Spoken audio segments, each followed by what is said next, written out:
नंदेश्वर नामक एक गांव में रहता था एक आदमी किशन नामक। किशन सब्जी बेचकर अपनी रोजी रोटी कमाता था।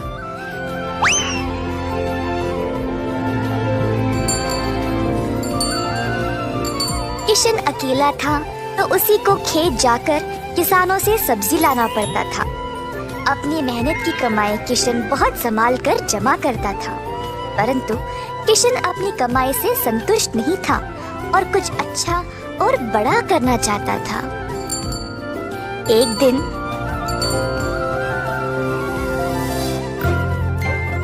किशन सब्जी बेच रहा था जब एक बूढ़ी महिला अपने सिर पर सब्जी की टोकरी लिए जा रही थी। सब्जी ले लो, सब्जी ले लो। किशन उस बूढ़ी औरत को देखकर हैरान रह गया। ये महिला इतनी उम्र में सब्जी बेच रही है।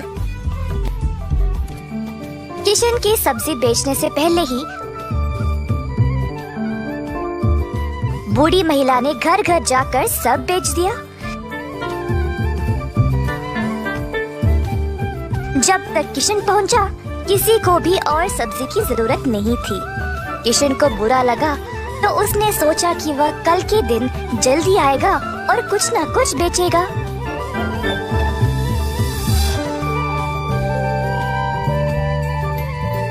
परंतु अगले दिन भी वही हुआ।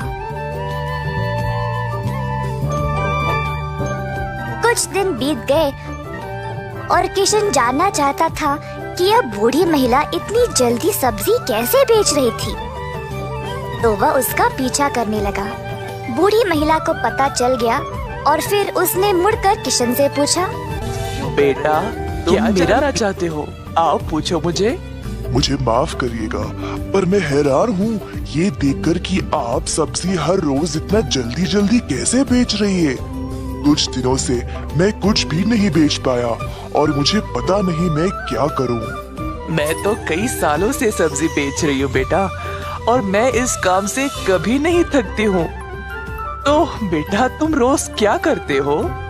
मैं किसानों के पास से सब्जी लेता हूँ और फिर गांव में आकर बेचता हूँ। जो भी कमाई है उससे अपना गुजारा करता हूँ। अब आपकी वजह से कई दिनों से मैंने कुछ भी नहीं कमाया। किसानों से सब्जी क्यों लेते हो? खुद की सब्जी क्यों नहीं उगाते? मुझे मदद के लिए कोई नहीं है। मैं एक छोटी सी झोपड़ी में रहता हूँ और मेरे पास कोई जमीन भी नहीं है खेती बाड़ी करने के लिए। तुम्हें कोई बड़ी जमीन की जरूरत नहीं है। अपने घर के इर्द गिर्द जितनी भी जगह है उसमें ही तुम सब्जी उगाना शुरू करो। बहुत शुक्रिया अम्मा। अब केवल उगाना ही नहीं, अच्छे उर्वरक का उपयोग भी करना, तब तुम्हारी फसल अच्छी होगी। किसान सीधा घर गया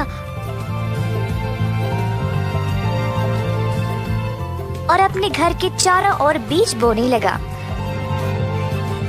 उसने थोड़ी सी भी जगह जाया होने नहीं दी। उसने जड़ खाने वाले सब्जियां, झाड़ियां, लताओं को बोया। कुछ हफ्तों बाद उसके सब्जियां अच्छे से उगने लगे। किशन ने उनको उखाड़ा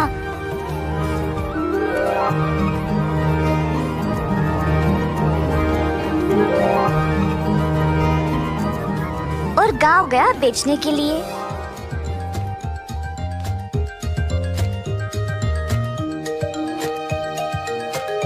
दिन पे दिन किशन को और सब्जी उगने लगी। वह अच्छा पैसा कमाने लगा और सब कुछ जमा करके उसने अपने लिए खेती करने एक जमीन का टुकड़ा खरीदा। किशन अब खेती बाड़ी करने लगा और उसकी फसल अच्छी खासी निकलने लगी। जल्द उसने एक सब्जी की दुकान खोल ली, कई तरह के सब्जियों के साथ। गांव के सारे लोगों को किशन की सब्जियां अच्छी लगने लगी और उसी के पास आने लगे सब्जी खरीदने। किशन ने अब नौकर चाकरों को भी काम पे लगाया और अपनी दुकान को और बड़ा कर दिया। एक साल के अंदर ग्राम प्रधान ने देखा कि कैसे किशन ने मेहनत करके अपने आप को खड़ा किया है। उनको किशन बहुत पसंद आया और अपनी बेटी का हाथ किशन को विवाह में दे दिया। किशन के पास अब एक सफल कारोबार, एक सुंदर परिवार और एक अच्छा जीवन था। अतः थोड़ी सी बुद्धि और मेहनत से उसका सपना